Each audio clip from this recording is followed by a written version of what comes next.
नया रास्ता पाठ 14। मीनू जब अपने घर पहुंची तो पिताजी उस समय पूर्ण रूप से स्वस्थ हो चुके थे। अब अपने काम पर भी जाने लगे थे। पिताजी को स्वस्थ देखकर उसको बहुत अच्छा लगा। माँ ने तो मीनू को अपने सीने से लगा लिया। आशा और रोहित तो खुशी से झूम उठे। दीदी दीदी कहकर उन्होंने अपनी सारी इकट्ठी की हुई बातें मीनू को बता दी। मीनू भी प्रसन्नतापूर्वक उनकी बातें सुनती रही। तभी माँ को ध्यान आया कि मीनू से उसकी परीक्षा के बारे में तो कुछ पूछा ही नहीं। वह मीनू के पास आई और बोली, मीनू बेटे, तुम्हारे पेपर कैसे हुए हैं? तुमसे मिलकर भी खुशी से यह पूछना तो भूल ही गई थी। माँ, मेरे पेपर अच्छे हो गए हैं और बाकी परीक्षा फल से ज्ञात होगा। ठीक है बेटा, अच्छा है, तुम प्रथम श्रेणी में ही पास हो जाओ। अभी तक तो हमेशा प्रथम ही आई हो, माँ ने बड़े विश्वास के साथ कहा। हाँ माँ, मैं भी यही चाहती हूँ, क्योंकि इस समय मेरा उद्देश्य इस जीवन में कुछ बनने का है। और माँ, आपका आशीर्वाद मेरे साथ है, जिससे मुझे प्रेरणा मिलती रहती है। हाँ मीनू, हर माता पिता का आशीर्वाद अपने बच्चों के साथ रहता है, पर बच्चों की अपनी लगन और परिश्रम भी होता है, जो कि उनके लिए सफलता का मार्ग प्रशस्त करता है। यह कहकर माँ बाहर चली गई। अगले दिन मीनू अपने कमरे में बैठी साप्ताहिक पत्रिका पढ़ रही थी कि पिताजी ने कमरे में प्रवेश किया। वह उनके पास आकर पास में पड़ी कुर्सी पर बैठ गए। उन्होंने मीनू से कहा, मीनू बेटी, परसों तुम्हारी बुआ जी का पत्र आया है। उन्होंने इसमें एक लड़के के विषय में बताया है। वह दिल्ली में इंजीनियर है, 3000 रुपये महीना पा रहा है। यदि तुम... पिताजी अभी वाक्य पूरा भी न कर पाए थे कि मीनू बोल पड़ी, पिताजी, मैंने आपसे पहले भी कहा था कि मैं अभी अपनी पढ़ाई बीच में ही छोड़कर शादी नहीं करूँगी। बेटी, यह बात तो ठीक है, परंतु लड़का बहुत अच्छा है। ऐसे लड़के रोज़ रोज़ कहाँ मिलते हैं। यदि लड़का बहुत अच्छा है तो आशा के लिए बात चला दीजिए। आशा देखने में भी सुंदर है, पसंद तो आ ही जानी चाहिए। मीनू बेटी, हमारा दिल गवाही नहीं दे रहा है ऐसा करने के लिए, पिताजी कुछ उदास होकर बोले। आप ऐसा क्यों सोचते हैं? मेरे कहने से आप आशा के लिए वहाँ शादी की बात पक्की कर दीजिए। ईश्वर ने चाहा तो वहाँ बात पक्की हो ही जाएगी, मीनू ने बड़े विश्वास के साथ कहा। इतने में ही माँ भी रसोई घर से कमरे में आ गई। उन्होंने भी मीनू की बात का समर्थन करते हुए उनसे कहा कि उस इंजीनियर लड़के से आशा के लिए बात कर लीजिए। सबकी सलाह से पिताजी आशा का रिश्ता लेकर दिल्ली आ गए। लड़का देखने में अच्छा था, उन्हें बहुत पसंद आया। उन्होंने आशा का फोटो उन्हें दे दिया। मांग के नाम पर उन्हें सिर्फ सुंदर लड़की चाहिए थी। आशा को देखने की तिथि निश्चित हो गई।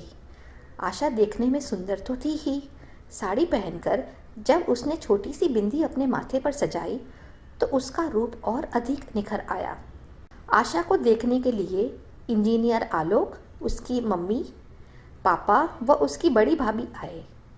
आशा जब उन लोगों के पास पहुंची तो उस समय आशा ही चमक रही थी और सब लोग तो उसे देखने आए थे साधारण रंग रूप के थे, इसलिए उसे नापसंद करने का तो कोई प्रश्न ही नहीं था।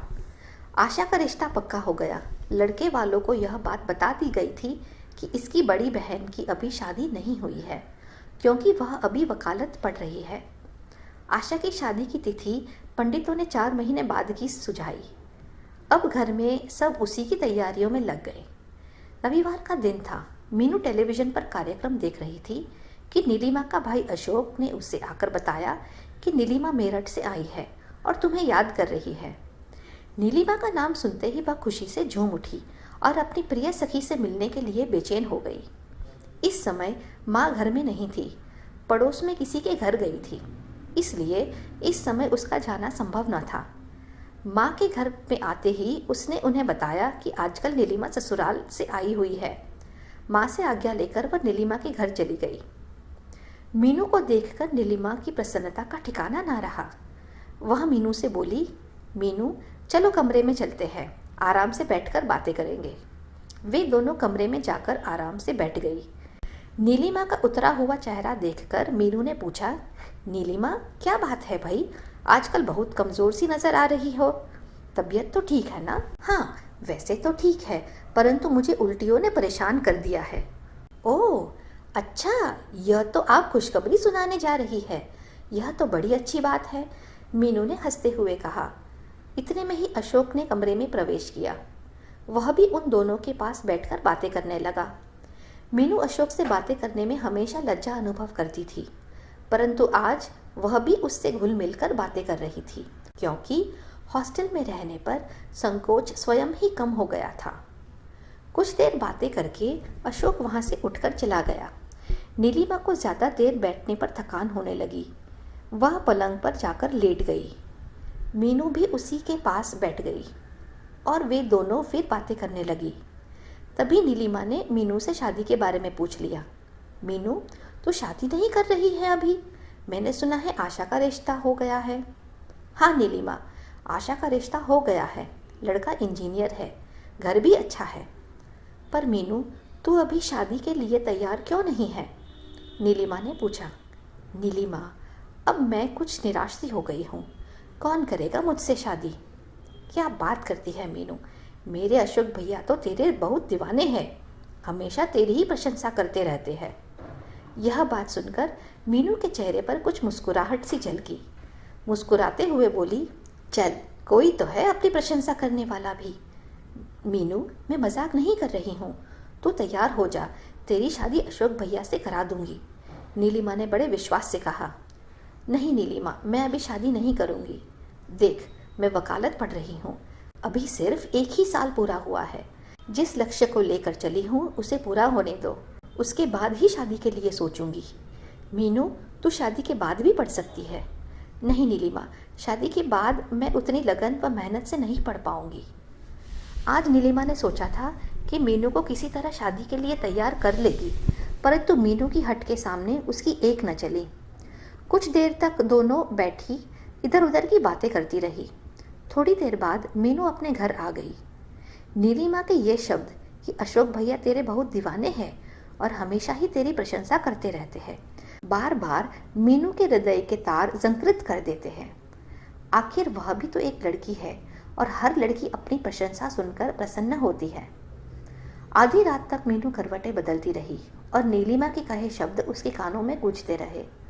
उसकी समझ में नहीं आया कि वह जिस लक्ष्य को लेकर चली है उसे बीच में ही छोड़कर शादी कर ले या उस लक्ष्य की प्राप्ति के लिए मेहनत से पढ़े।